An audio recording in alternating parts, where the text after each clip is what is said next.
বাংলাদেশে অনেক ভুয়া মুক্তিযোদ্ধা আছে।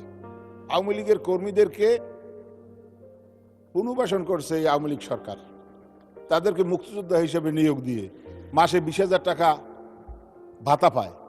আমার মাননীয় প্রধানমন্ত্রী মহোদয়ের কাছে প্রশ্ন, এই ভুয়া মুক্তিযোদ্ধাদেরকে যাচাই বাছাই কমিটি করে ছাঁটাই করা হবে কিনা?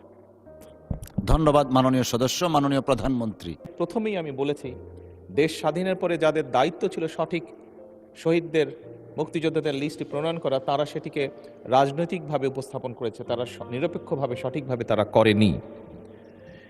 এবং আপনার স্টেটমেন্টের দ্বিতীয় পর্যায়ে যেটা আপনি বলেছেন, আমরা এরই মধ্যে মুক্তিযুদ্ধ বিষয়ক মন্ত্রণালয় তারা বিশেষজ্ঞ ব্যক্তিদেরকে নিয়ে কমিটির মতন করে গঠন করেছে, যেখানে আমরা চেষ্টা করব আপনি যেই বিষয়টি উল্লেখ করেছেন সেইখানে সঠিক যারা মুক্তিযুদ্ধ, সঠিক যারা শহীদ, তাদেরকে চিহ্নিত করার জন্য।